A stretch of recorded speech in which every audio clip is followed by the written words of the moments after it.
बिस्मिल्लाहिर्रहमानिर्रहीम। अस्सलाम वालेकुम। कुकिंग विद मोनी के साथ मैं हूँ मोनी अरशद। अल्लाह ताला आप सबका हामी और नासिर हो। सिर्फ 3 चीज़ों से बनाए बहुत ही मज़ा टेस्टी मिठाई रेसिपी। आप खुद भी हैरान रह जाए, खाने वाले तो आपकी तारीफ़ों के हम बाहर लगा देंगे इंशाल्लाह ताला। चलें इस मज़ेदार सी रेसिपी को स्टार्ट करते हैं। बिस्मिल्लाहिर्रहमानिर्रहीम।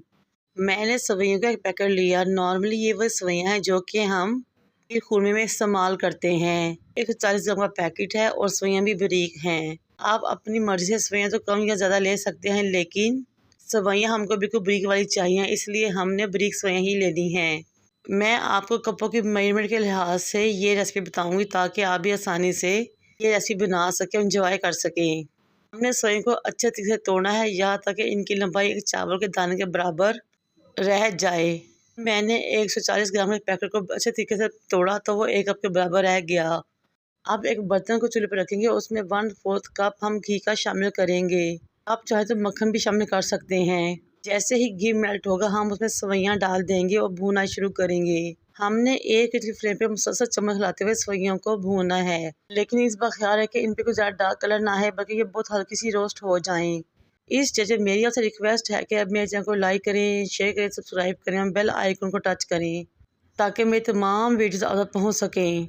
जब अच्छे तरीके से सवैयाँ भून जाएं और इनमें से बहुत ही मज़ेदार खुशबू आना शुरू हो तो फिर हमने 1/4 कप कंडेंस मिल्क लेना है और इसमें शामिल कर देना है। अब हमने तेज़ी से कंडेंस मिल्क को सवैयों में अच्छे तरीके से मिक्स करना है, लेकिन फ्लेम बिल्कुल आहिस्ता होगी। पूरी रेसिपी बनाते हुए हमें फ्लेम को बिल्कुल भी हाई नहीं करना, बल्कि बहुत थोड़ी आंच पे बनानी है। जब सवैयों में कंडेंस मिल्क अच्छे तरीके से मिक्स हो जाए तो फिर मैं इसमें 1/4 कप डेसिकेटेड कोकोनट शामिल करूँगी। आप चाहें तो कुटे हुए पिस्ते बादाम भी शामिल कर सकते हैं। जब तमाम चीज़ें अच्छे तरीके से मिक्स हो जाएं और सवैयाँ खट्टी होना शुरू हो जाएं और पैंदा छोड़ना शुरू कर दो, समझे कि हमारी रेसिपी रेडी हो चुकी है। फ्लेम को ऑफ करेंगे और सवैयों को चूल्हे पर उतार लेंगे, काउंटर पर लेकर आएंगे। कोई सा भी मोल्ड लें, इस मोल्ड के अंदर आपने चम्मच की मदद से सवैयों को भरना है और अच्छे तरीके से दबा दबा कर भरना है और एक मज़ेदार सी बाइट या बिस्किट की शक्ल में रेडी कर लेनी है। थोड़ी देर में ही आप इसका मोल्ड हटाएंगे तो सवैयों की बहुत ज़बरदस्त सी बाइट हमारे सामने आ जाएगी। इस तरह बाइट बनाते जाएं और मज़ेदार सी रेसिपी को तैयार करते जाएं। ये देखें माशाल्लाह से तमाम बाइट्स रेडी हो चुकी हैं और 1 से 2 मिनट में ही ये रेडी हो जाती हैं, जम जाती हैं, हार्ड हो जाती हैं। आप इनको बना के 10 से 15 दिन के लिए एयरटाइट जार में रख सकते हैं। बच्चों के लंच बॉक्स में दें, मेहमानों को सर्व कर, यकीन करें हर तरह से ही मज़ा आएगा।